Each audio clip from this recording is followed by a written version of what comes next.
Speaking of the young fellas, one of the rising stars coming into the league.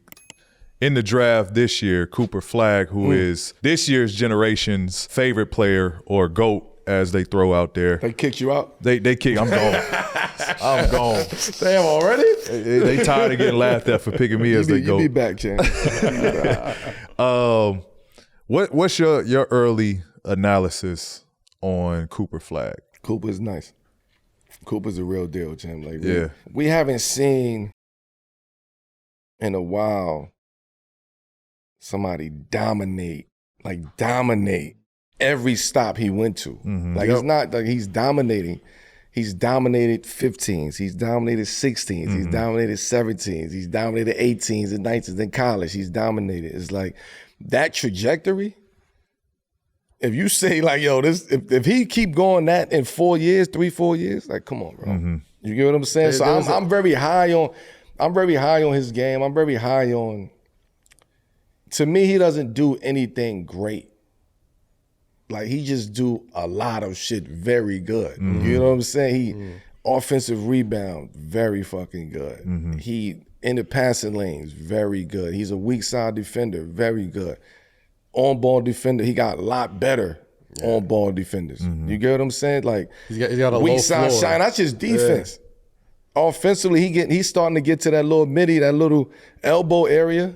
The confidence started getting bigger and bigger as the season went on. Like, I'm a fan of him. I now we got to talk to him like as a pro now. Yeah. Right? So, yeah, that's college and everything else. But now you stepping into where this is every single night. This is 82 games every single night against niggas who's headhunting. Like, I think the way that the players are like headhunting today, upon the left, like it's out of this world. Like the way that they calling you out. Like, and he's a part of that generation. Yeah. And he's gonna be tested with that. Because you're going into a team to lead. You're not going to a team to just be a part of a situation. He's definitely gonna have a big. You target been throwing the keys. Like you here. You the Right. you the great white hope. Yeah. I think that's gonna be a big part of it too. Not for nothing. Like that's. So I'm a fan. I'm a fan of. But I want to see him against you. I want to see him against KD. I want to see him against Luka. I want to see him against Ant Edwards. I want to see him against, because you coming in as that guy. The Tatums.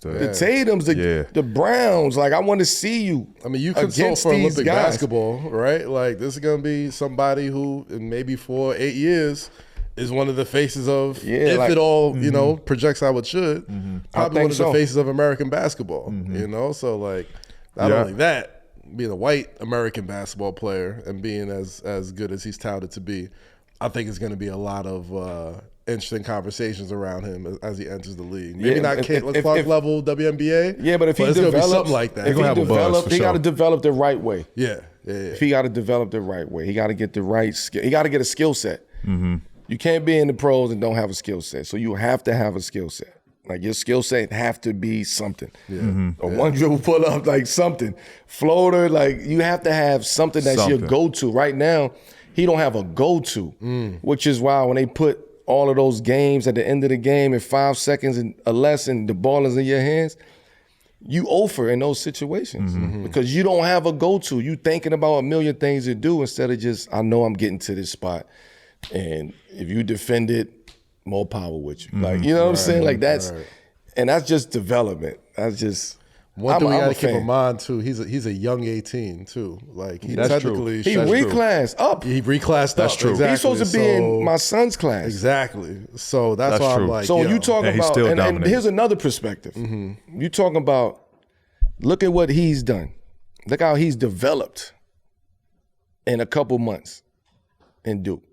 He's supposed to have been doing that in high school. He's supposed to have been in high school senior this year. Think about how much better he is than the high school senior today. That's what you go off of. So yeah, I'm getting the fuck out of school too. I'm reclassing. I can't do none of this shit no more. It's time to go. It's time for me to go. Man. We got a 3-year plan, man. Senior year, freshman year, NBA. Like, I want to ask this real quick because I think in this draft, Cooper and Ace Bailey are going to be 1 and 2. You mean Junior U? Baby me. Hey, it's between him, meaning Ace, Cooper, Dylan Harper. I think probably the top three, right? Okay. But I think Edge come in there those two, Ace and Cooper, is the one that they're going to be compared and linked to each other because of the size, the skill set. I think they're going to be compared to one another for the rest of their careers. Yes. I like Cooper Flagg as well. I think he's going to be an all-star. When it's all said and done, I think he's going to go down as one of the best players our league have seen. He's got that talent, and to your point, the trajectory going that direction. But I look at Ace Bailey and how he played this season, and I think his game translates as a go-getter. Yeah. You know what I mean? Ace heavy. Like, all-star. You know, put the ball in my hand, last seconds. I'm like, I want those moments. Like he's ISO ball ready. Yes. So go ahead, ask your question. So how do you compare the two of whose trajectory higher between the two of them? Well, the thing is, Ace. Let's take somebody. Ace. I fucking love Ace. Like his skill set and his will to get to a spot and his will to like work on certain shit. Like he's relentless working on like spots on the court. You know what I'm saying? You can see it in this game.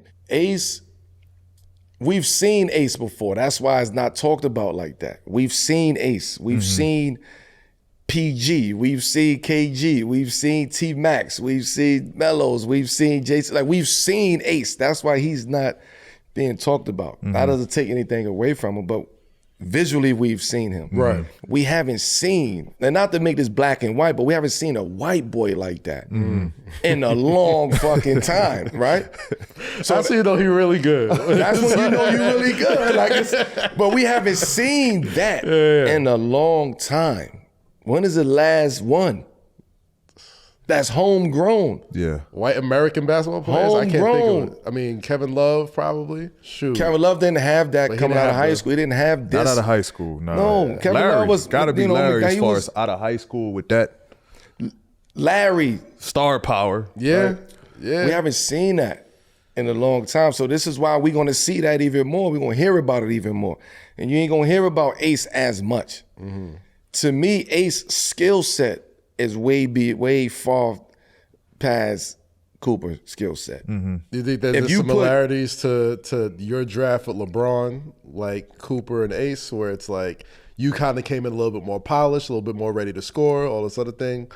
You know, LeBron probably was not a great shooter, but good at everything. Cooper's sort of like polished. Cooper was. Yeah. Cooper is polished. Okay. Like Cooper is polished. Oh, I'm not saying he's not polished. I'm saying, do you see the similarities? He's the raw Ace talent. is the raw talent. Okay. Ace is a nigga you like, yo, go grab him. Like, we got to, he the one, but go grab this nigga. Once they iron out all the wrinkles in the shirt. Yeah, and it also depends on what school, what organization he gets drafted to. Ping pong ball's going to tell a lot next week. Yes. Yeah. Ace facts. out there with the Wizards, I like that. Yeah. That's facts. I like that. I like Ace out there with the Wizards. I used to say Cooper with the Wizards, but nah, Ace with the Wizards. Man, listen, with them guards and the way that they play, like there's a possibility. Might be one of your teammates. That's why he got you. Come on, I know PG for a long time. That's why he threw that shit out there. That's a curveball he just threw out there. He want to ask about Ace. He want me to get my NBC analysis. The league got to hear this. So we can get that back to Philly, man. Yeah. No, I like Ace is somebody I would love, like, despite all the bullshit that's surrounding you, people should give you credit for your knowledge of the game. You know what I'm saying? So they shouldn't knock you or knock somebody like Ace for wanting to get knowledge from you, right? Just because the popular vote is not a PG vote. And that's the bullshit that I don't like. And it hinders these kids today because they go off of that. What have you done for me lately? So the message is, if you got a relationship with a nigga like Paul George, take advantage of that relationship.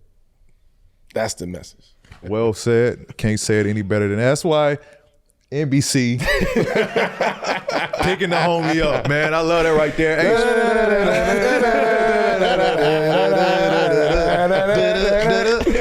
Oh, it's gonna be great. I'm so happy to hear that song again, man. I'm so happy. Man, it's gonna be great. You know what I'm saying? Can you imagine Jadakiss doing a remix of that? Oh, don't put it out there. Don't put it out there. They're gonna steal it. He gotta do it. Go kiss a check, man. He Please. gotta do it. Love it. Jadakiss and John Tesh. Come Hold to the bop to it. Spotify.